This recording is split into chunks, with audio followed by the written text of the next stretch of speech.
Well, welcome to the Nairobi Health Show, everyone. This is the men's episode. Although, ladies, if you listen in and you have a man in your life that you can just pass this on to, that would be terrific as well. We have, and Doctor, I should have asked you how to pronounce your last name before we even started the episode. As we were chatted before we get started, I didn't think to do that. Could you pronounce your last name, please? Yeah, Brandeis. Yeah, we kind of totally got into it Brandeis. before we even got started. We talked about all kinds of stuff except the very, very basics. So Dr. Judson Brandeis, thank you so much for coming on the show. Oh, thanks a lot. It's Dave. It's really great to be here. Yeah, and you are an expert. We're gonna read your bio here in a second, but you have expertise in so many areas. And before we got started, you guys, I said, you know what? Every single topic we could spend an hour or two long podcast on it. So the idea here is what we're trying to do is take really important topics, but deal with like the tips, kind of the shortened version, maybe what we can get the most bang for the buck for. But happily, Dr. Brandeis has written a book that we'll talk about as well, which I'm excited to get. As a matter of fact, I was so happy when you said there's an audio form, because that's my favorite way of listening right now. Awesome. Of consuming a book.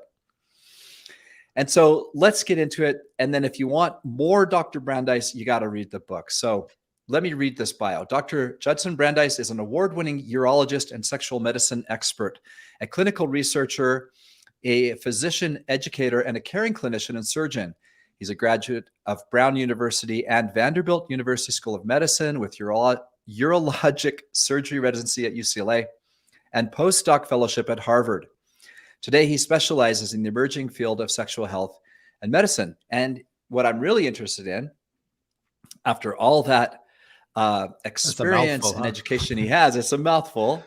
But then, happily, you have gone on to write the book, The 21st Century Man, Advice from 50 Top Doctors and Men's Health Experts to help you feel great, look good, and have better sex. So thanks for coming on the show. Oh, my pleasure, Dave. I'm happy to be here. Do you do a lot of these? Is podcasting part of your MO? I do a ton. I love educating doctors, and I love educating and people, because it's something I'm passionate about.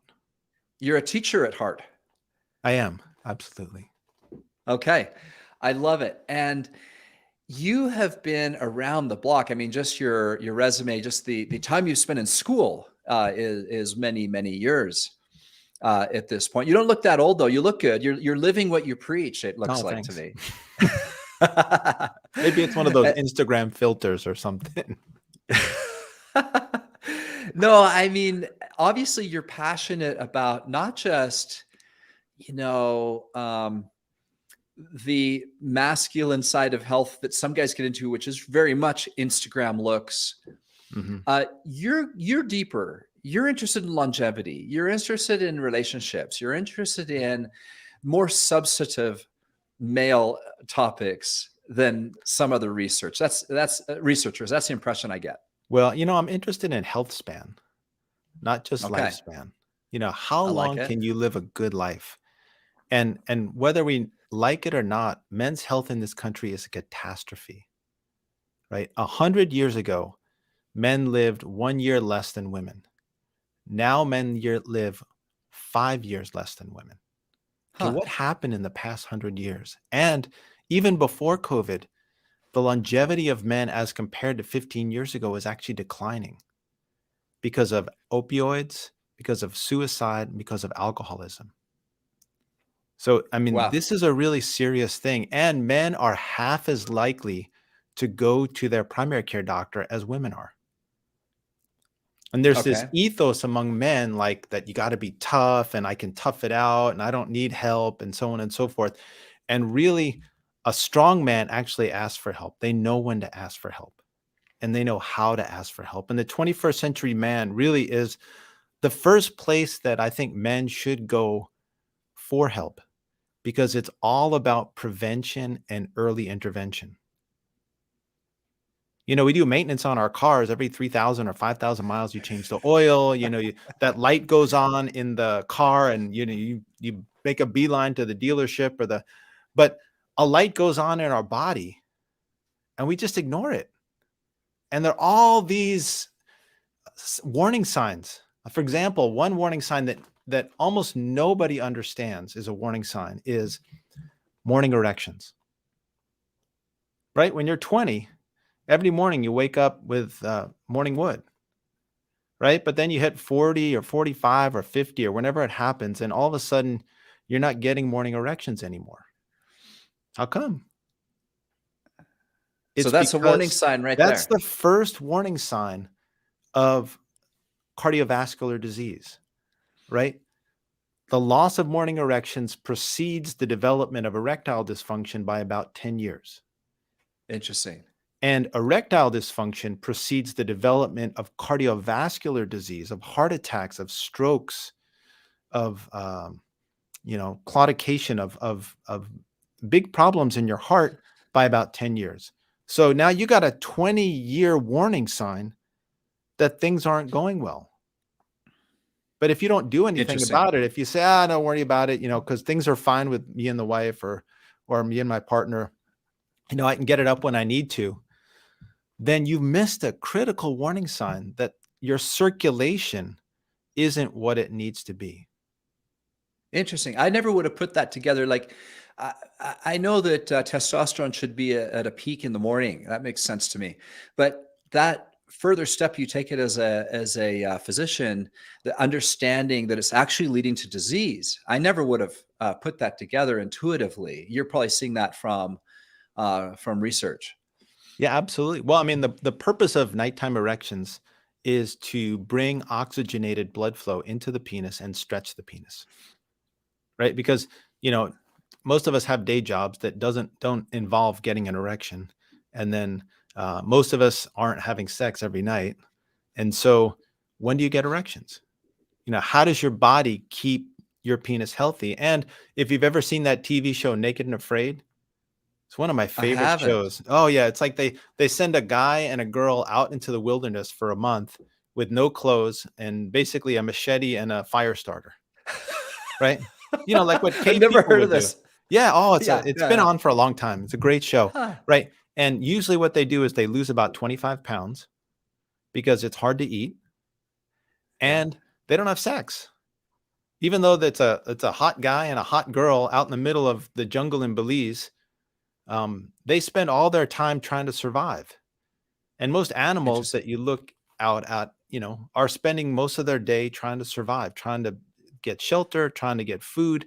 And so really the only time that they have an erection is when it's time for procreation. And if your genitalia aren't healthy at that time, then, bad luck. So nighttime erections are what keeps the penis healthy. And when you lose that, right, because the arteries to the penis are 1 or 2 millimeters. The arteries to the heart are 3 to 4 millimeters. So guess what gets clogged first? 1 or 2 Right. millimeters, right? Because Right. it's pi r squared, so it's a quarter the size of the arteries to the heart. And so that precedes the development of cardiovascular disease by about 10 years. Interesting. And so, what are the top causes? Corollary to this, we know that worldwide testosterone levels are dropping in men, and at the same time, like 50 years ago, the amount of the level of testosterone in a man at age 20, 30, 40, 50, all the way through, was higher. And there's a lot of research but right now, you Well, it's probably know pretty better than I simple. am. I mean, because Stay we're on fat this. and sedentary, Okay, right? that We're makes sense. sedentary, right? So if you're a farmer, do you need much testosterone? Not really. But if you're a hunter and you're out on the plain, wrestling buffaloes or chasing after deer, you need testosterone. You need to be amped up for the fight.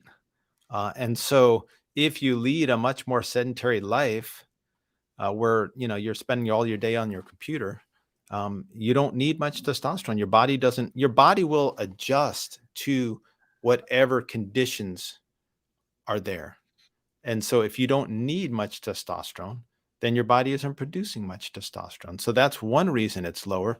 The other reason it's lower is because people are fat. 40% of men are obese. That's just the statistics, right? And what happens in fat is you aromatize testosterone. You turn testosterone into estrogen. And so, Okay.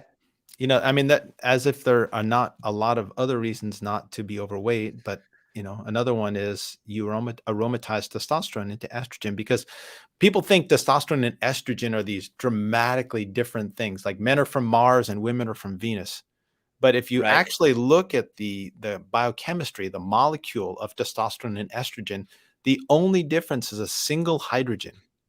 So the smallest unit of matter is the only difference between the male hormone and the female hormone. So it's easy Interesting. for a human being to flip testosterone into estrogen. And so top advice, it sounds like, comes out of the top problem. So losing weight and being more active would be the opposite of being sedentary and being overweight. So Exactly. I assume those are the top two Those pieces of would, advice. that's almost the top two for almost everything.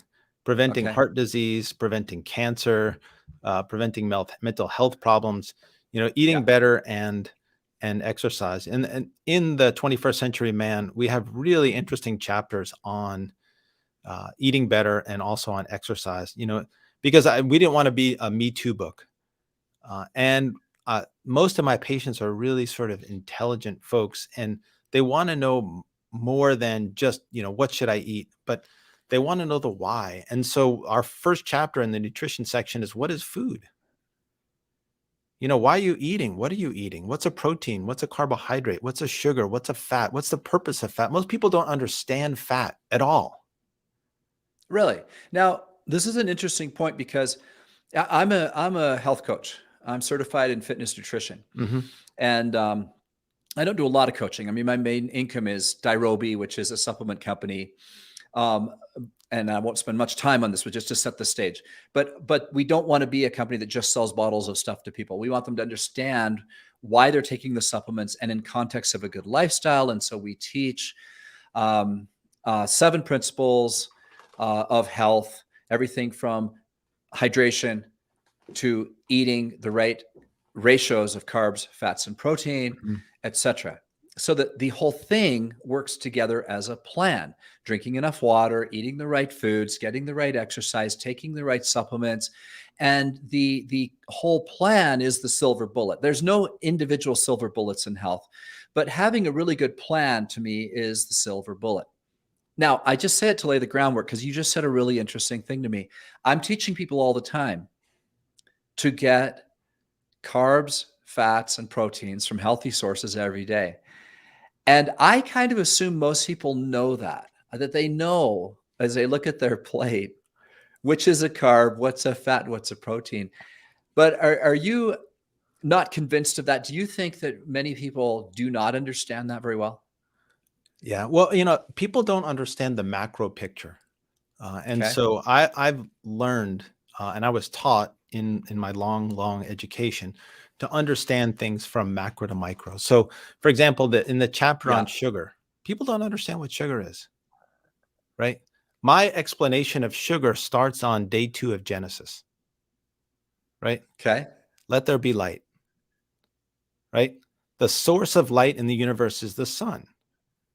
And all of the energy on this planet comes from the sun.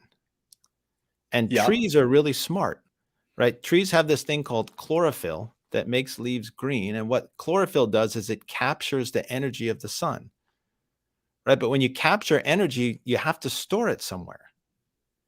So they store it in sugar, in glucose and fructose, right? And so then you have these sugar molecules, which is just energy. So if you're an animal and you're coming along and you need energy, what do? You eat a plant and you Yeah. take the sugar from that plant. But those sugar molecules sometimes need to be stored for long-term storage. And so Yeah. those sugar molecules get combined into larger sugars called carbohydrates or starches or whatever you want to call them. Yep. And that's what a starch or a carbohydrate is. Now, you may want to put it in an even longer term storage depot, and that's called a fat. Right? So fat is just a storage form of energy. And we say, oh, fat is bad. But if you watch my favorite show, Naked and Afraid, you'll see these people are dying for calories. They're going to eat bugs and worms, and they're going to pick through cow dung to get little berries and calories, right? People don't understand what calorie is. calorie is a unit of heat, a unit of energy, right? And so, that's what fat is. So have you ever been up to Alaska, Dave? I have, yeah. Yeah. You ever see the whales up there? We just did a cruise to Alaska, Uh-huh. and we actually did a whale watching excursion at one of the stops. Yeah. And So we what do saw you, a ton of dolphins and other things, but unfortunately not no whales. whales? Oh, No bummer. whales. So Yeah. I did the same thing, but I was up in Juneau and we went and we saw the whales. And what the whales do up there is they eat. They eat for 23 hours a day for 5 months. Yeah. And then what they do is they swim from Alaska to Hawaii. They have a baby. They feed the baby, and the mama and the baby swim back to Alaska, and that takes about 7 months. And during that 7 months, they don't eat. Not once. It's amazing. They subsist on fat, on blubber. And so that's the importance of fat. Is it's a storage form of energy, and we didn't evolve to be able to call up Uber Eats and get a burrito delivered in 15 minutes. Yeah. Now tell me, let's just cut to the chase. Your recommendations on the ratio between carbs, fats, protein on a daily basis for the average guy. So for the average guy that wants to build muscle, and I have it's called the Brandeis Male Rejuvenation Protocol, and it's in the book in the exercise section, and I have the most unbelievable results on building muscle in men over 50 years old.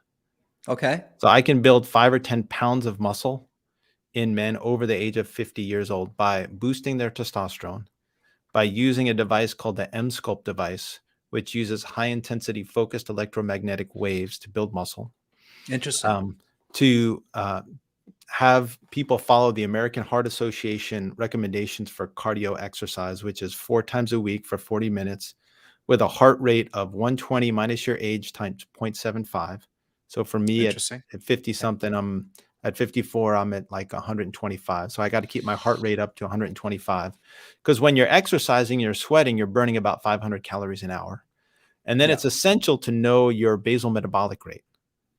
So I have a fancy scale where people come in and we evaluate their muscles and also get what's called your basal metabolic rate. So in order to lose weight, you have to understand how many calories does my body burn on a daily basis. So you have to understand how many calories are coming in, and then you have to understand how many calories you're burning. And if you drop your food intake 500 calories less than your basal metabolic rate, then you lose 1 pound of fat per week. That's it. That's not a lot. You can lose 10 pounds in a week by dehydrating yourself, because you and I are probably 100 pounds of water. But in order to lose weight in a healthy way, it's 1 pound of fat per week, which sort of brings me to the critical aspect of this, which is determination.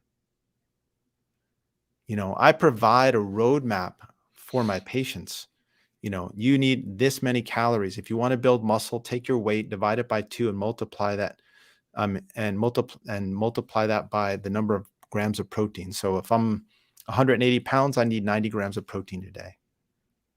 And that's the sort of cornerstone of your diet, is 90 grams of protein, because that's going to help you build muscle. And then fiber, because you don't want to get constipated, because people that get constipated get really bad problems. And then healthy fats. And then if there are any extra calories, then you can have carbs. And then if there are any extra calories after that, then you can drink alcohol. Right? I mean, the alcohol is such an integral part of our society and socialization. And there's a really good chapter on alcohol in the book. But if you want to lose weight and you want to make good decisions in life, avoid alcohol, because it's just empty calories. It's a depressant. It disinhibits you, and it makes you fat. I don't touch it. Yeah. I haven't since I was a teenager. That's great. And I don't feel like my life is missing anything because of alcohol. Now, I am sensitive to other people, though, and I do not judge other people that drink. And I know that to many people, it's an important part of their life and their social life. But during weight loss phase, we tell people to be 100% abstinent, to not touch alcohol at all, because it just can be a deal breaker, especially because it's a double whammy. So they could have done everything right all week. Then they touch that first drink on Friday night, and now they start to be a little more uninhibited. And now that's a second drink, a third drink, a fourth drink, and they've just consumed so many calories. They just turned around the entire week in one bad evening, right? And then they go to Taco Bell on the way home. Yeah. And because their decision making, not only the decision making is lousy because it's nighttime, which is true for all of us. Plus, they've drank the alcohol, and so they derail their diet in multiple ways. Well, so you and I are on the same page. So basically, I love your approach of having protein as the base. Makes a lot of sense to me. I already know from experience that too many people are addicted to carbs, usually the wrong kind of carbs. Very few people get high quality protein. One of the things I could easily be an evangelist for is for children in the United States of America whose parents are sending them off to school every morning after a bowl of cereal, just loading them up with sugar cereals and sending them out the door. And it absolutely, I think, is a tragedy. And from an early age, our poor children are not getting healthy proteins or healthy fats for that matter. And they're getting the worst kind of carbs. And this is how we're raising our children, how many of us have been raised. Not myself. Exactly. Luckily, I had a health conscious mother and father, and I'm really, really grateful for that. But generally speaking, it's not that way in society. The good thing in the book is that I didn't write the nutrition chapters, right? Because I'm a urologist. We get so little nutritional education in medical school. It's really, I hope things have changed. I've been out of medical school for 25 years, but I had nutritionists, and Peter Vash was the president of the American Obesity Society, and Robert Wood Johnson scholar and a professor at UCLA. So really super high qualified people that spend all their days, day in and day out, talking to people about weight loss and doing research on weight loss. And so, that's the beauty of the 21st century man, is that it's not one person writing every single chapter about everything, because no one can know everything about everything. So I have cardiologists and diabetes experts and podiatrists and hand surgeons and foot surgeons and cosmetic dermatologists. I mean, you name it. There's not one aspect of men's health for men between the age of 35 to 85 that isn't included in this book, and especially and most importantly, mental health and relationship health. Right. So there was a big study out of Harvard called the Harvard Longevity Study. They followed men for 75 years and their kids and their kids' kids, and they followed their health and their happiness and their relationships. And the number one most important factor in the quality of a man's health and life is the quality of their relationships. Interesting. Right. Overall, the physical elements. Yeah. Overall, what their hematocrit is, or what their calcium score is, or what they had for breakfast. Interesting. And so, you can't really address man's health unless you address his relationships. That science is backed up by all the research being done in the blue zones too, where people, both men and women and anybody, lives to be longer. The 4 blue zones on the earth. And I actually had a really great interview. There's a lady who's living in Loma Linda, California, one of the blue zones, who was on my podcast, who's living with those people and studying them. And I'd always looked at it from the physical point of view. What are they eating? They're all active. They grow their own food. It's all organic, yada, yada, yada. And she was so careful to point out time and time again, hey, it's not just, it's their relationships. They're often religious communities, although very, very different religions, obviously very different in Loma Linda, California than from Okinawa, Japan, and from Greece and from Russia. But they had a shared set of beliefs, and often multi-generational people at a dinner table, right? And I thought, oh, okay, that's super interesting that it's family and family with shared beliefs, and that those things would come actually before the physical thing. Because we think of longevity as physical. How many years did you live, and how healthy were those years? And yet the causes of longevity stem from actual relationships. That really is interesting. Yeah. I mean, the other thing is, most of us, it's great that people go to the blue zones and study this stuff, but most of us don't do the basic stuff that we really know. I mean, Right. you could summarize. In the beginning of the book, I say, if you don't drink, don't smoke, don't do drugs, don't overeat, exercise every day, do some meditation, do some stretching, you got 90% or more of what you need to do. And all that's free. Right. The problem is we Right. live in the real world, and there are stresses, and there's media, and there's influences, and sometimes it gets really hard to do the things that we know that we need to do. And that's why the first chapter of the book is called The Hero's Journey. And it talks about understanding and framing your own life as a hero's journey, right? Mhm. So Tiger Woods, he's got his own journey. And Elon Musk, he makes great cars and spaceships, but he's got his own journey. Don't get caught up in other people's journeys. Get caught up in your own journey. And when you see yourself as the hero of your family, of your community, of your workplace, then the decisions that you make, you understand, affect the people around you. And, having a couple of extra drinks that night and getting in the car or going to Taco Bell, that's not heroic. That's not what the hero in your journey would do. And so that's really the critical part. I tell them, I see my patients every day, and I lay out this plan for them based on the best cutting edge evidence and some of the research stuff that I'm doing. And then I look at them and say, listen, I'm not going to follow you home. I got my own problems. I got to deal with my own stuff at home. Yeah. This is your work, and this is your plan for optimizing your health. But at the end of the day, you're going to have to do it. And so that's, to me, that's the most important advice I can give to men is the 21st century man will give you the ideal health plan. There's no book ever written for men's health like it. I have 60 top experts in all aspects of men's health. You don't have to read every chapter, right? You got a good head of hair, don't read the chapter on hair replacement. If you don't have any prostate issues, don't read the chapter on the prostate. But, you might want to read the chapter on cardiovascular health or food or exercise or, so even though it's a 900-page book, it's not a 900-page book for everyone. It's a 200 or 300-page book that will grow with you. But at the end of the day, interesting. It's not for your entertainment. It's for your education and for your inspiration. And at the end of the day, you got to make a life plan for yourself, and then you have to execute on it. Are you a fan of Joseph Campbell?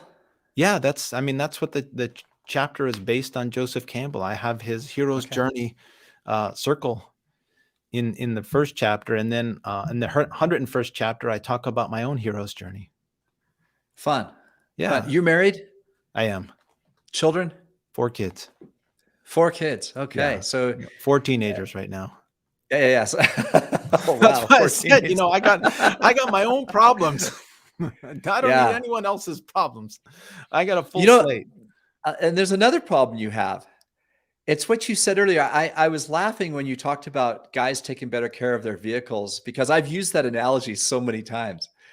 And I had that epiphany years ago. As a matter of fact, it was from a friend of mine who will not be mentioned, who his truck is his pride and joy. And it's this big lifted thing that he just loves. He's a contractor, right? And his truck is always perfectly clean. The dash, I mean, if he had lunch in it, he cleans it right up. Like it's always immaculate, right? It looks like it could be put on the car dealership at any moment and sell just fine, right? And his personal life was, and the way he looked after his body was a wreck. Right? Yeah. What he ate. And I had that epiphany with him one time getting in his truck. I'm like, dang, if this guy looked after his self like he looked after his truck, he'd be amazing. But unfortunately, he was headed to his first heart attack, you know? Well, and the thing is, your first heart attack in a quarter of men is your last. Because the first sign of cardiovascular disease in a quarter of men is sudden death. But these are the guys you're trying to sell your book to. Yeah. So there's another major challenge in your life. How are you going to get these guys? I mean, hopefully, I'm going to read your book. I'm excited to get your book. Yeah. It I mean, sounds fantastic. it's, I the other guess thing you're is, just going for the guys who are ready for it, right? A guy's just got to be ready for a thing. yeah, that's, the patients that come into my office, they're ready for a change. Something Okay. uh, has happened in their life. They're developing erectile dysfunction or symptoms of low testosterone, or they're putting on weight, or they're, all that kind of stuff. And Yeah. so they're sort of ready for that. The ideal would be for men to read the book and to have something sort of resonate with them and say, you know what, I got to take better care of myself. Your buddy with the car, if something breaks in the car, you take it to the dealership and get it replaced. Immediately. Yeah. Right away. But if you block an artery to the heart, you can't get another heart. You can't get another artery to the heart. You can't clean out Yeah. the valves. Yeah.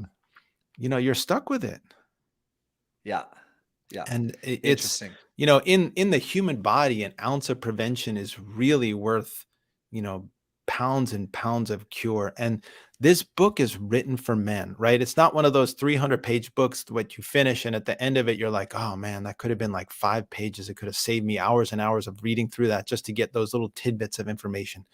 This book is packed with information, right? I either wrote or edited every single word and page of this book, and I can promise you that there is not one wasted word in this book. This is a 900-page book, and the shortest book it could be was 900 pages.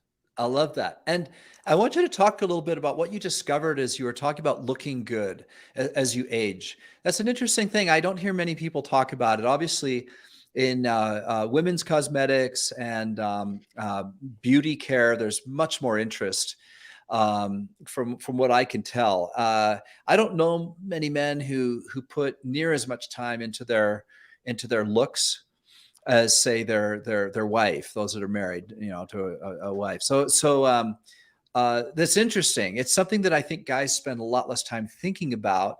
But of course, we all like to look good. Yeah. What were some epiphanies you had? Yeah, there's so much that? low-hanging fruit. Okay. So I speak for a BTL, which is a company that makes devices in the aesthetic space. They make M-Sculpt and M-Cella, which are incredible muscle building machines. And so I talk about using these technologies for men, but I hear about everything else that's going on. And there's so much low hanging fruit. So something like Botox or Dysport, right? It's so simple, so easy. It's not painful. And it literally takes 5 or 10 years off your appearance, like almost instantaneously. Or something like hydrofacial. I don't know if you've ever had a hydrofacial, but it's basically like sandblasting your pores. And a hydrofacial. And afterwards, it takes like 2 or 3 years off your appearance. And if you're like a general contractor, a construction guy, a forest ranger, someone that works outside, it would dramatically improve the quality of your skin. I even have chapters on or sections on shampoo, conditioner, and shaving. I mean, that's something we use almost every day. And most of us almost know nothing about what's in shampoo and conditioner. And there are better ways to shave, and there are worse ways. I just use shave. Nioxin because I'm trying to keep my hair. Yeah. And so Miguel Canales wrote the chapter on hair growth, right? So Miguel went to Stanford, Harvard Medical School, Stanford for residency, and then he holds 11 patents on the ARTAS robotic hair replacement system. So he's one of the top guys in the world on hair replacement.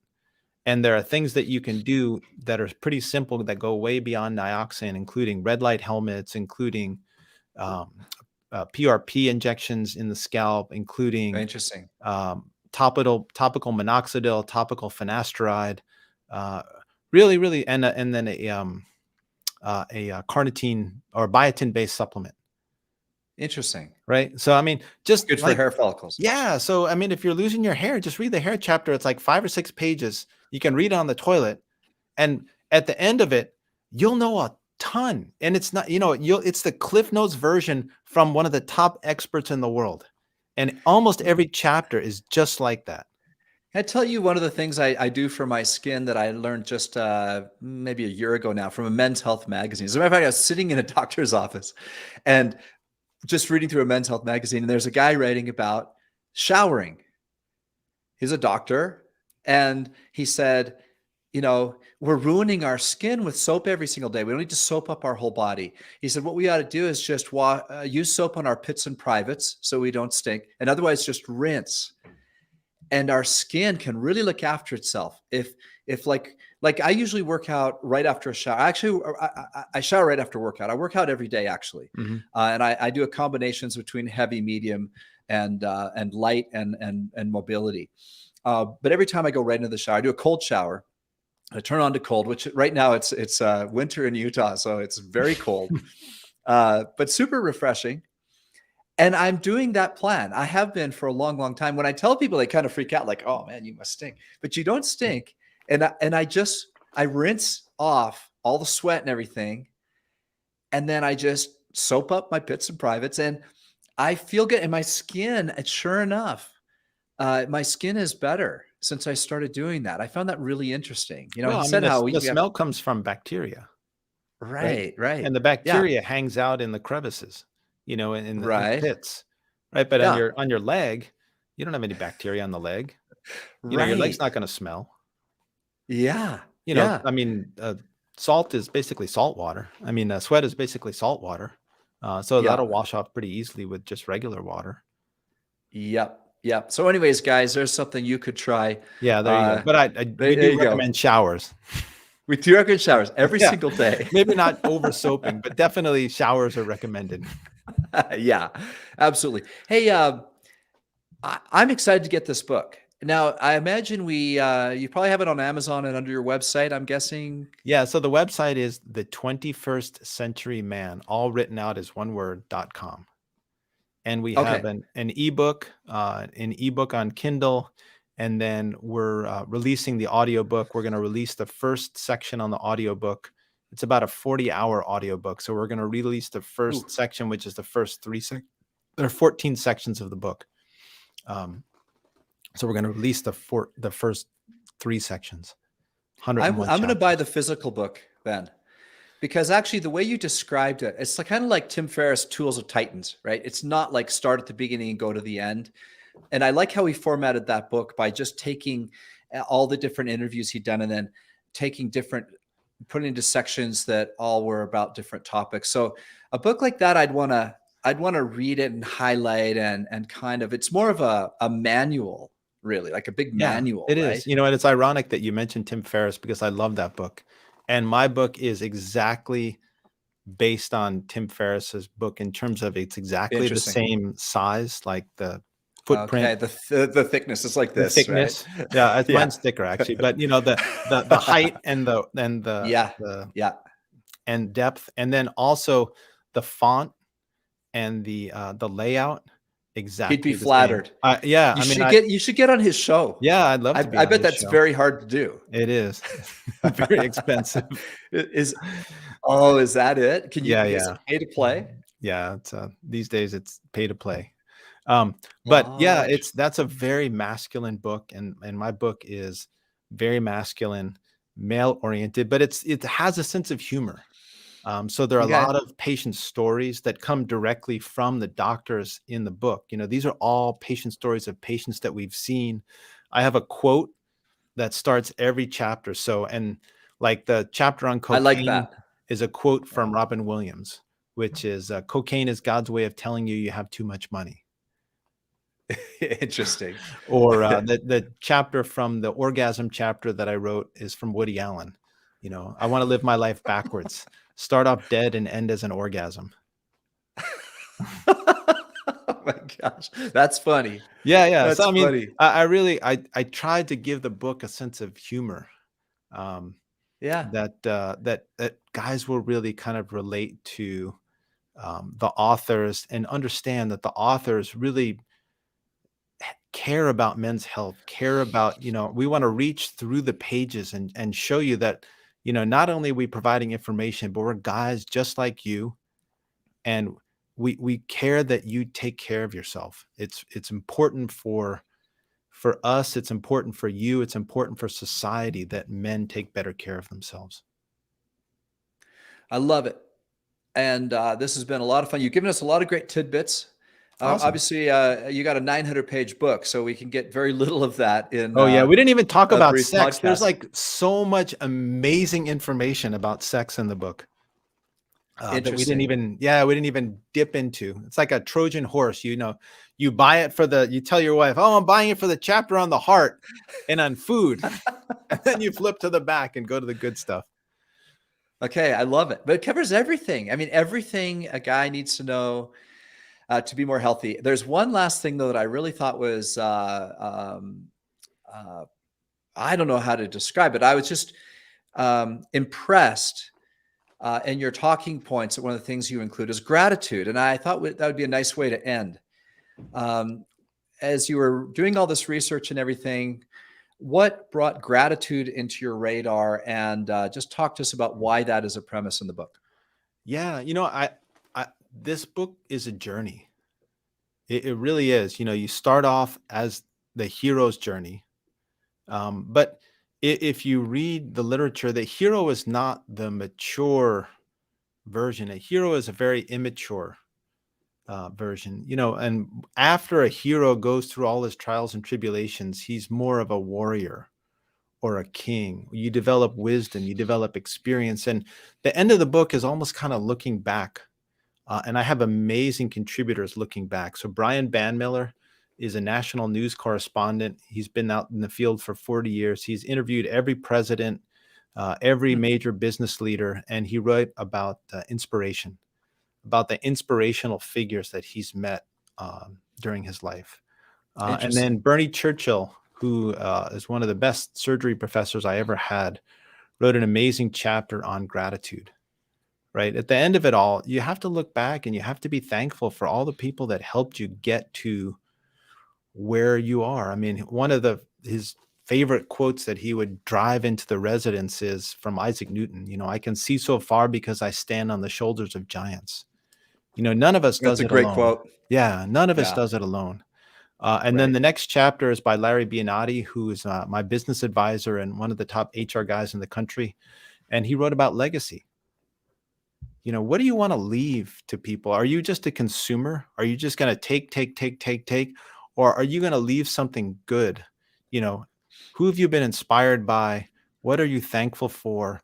What are you going to leave? And then the very last chapter was about my own hero's journey and about how, this book is part of me giving back to all the people that supported me and all my patients and all my professors.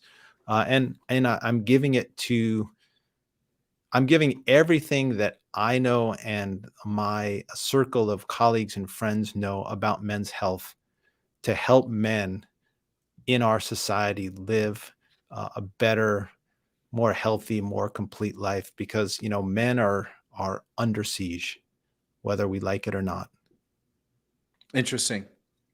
And I said that was going to be the last point, but one more came up, and I'm going to go backwards for a minute to get one more little nugget out of you and then we'll let you go. And that is, we had talked about nutrition, which is obviously a very important part of all of this. I mean, that's the fuel that, fuel and nutrition that keeps us going, makes our body work.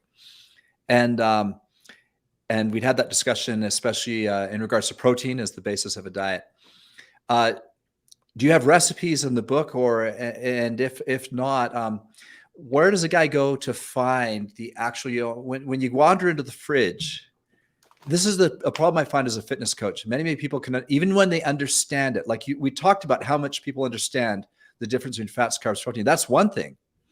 When you understand it perfectly, you can walk into a kitchen and still not know quite what to make to eat for breakfast, lunch, and dinner. Yeah, to be perfectly honest, I'm probably the last person you should ask. I've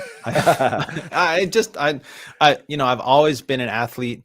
I've always, I've never really had to lose weight. Weight's never been an issue for me. And so my eating habits aren't ideal, but I have really good people in the book that write those chapters for me. So, and on my website, we're building out the website now. So we just have the homepage, but on the website, Peter Vash, there'll be links to Peter Vash. There'll be links to Angela Stanford. There'll be links to Nancy Foss. There'll be links to all the people that wrote really good information in the book about nutrition. And they know a lot more about nutrition than I do. I'm not one of these people that thinks that they know everything about everything.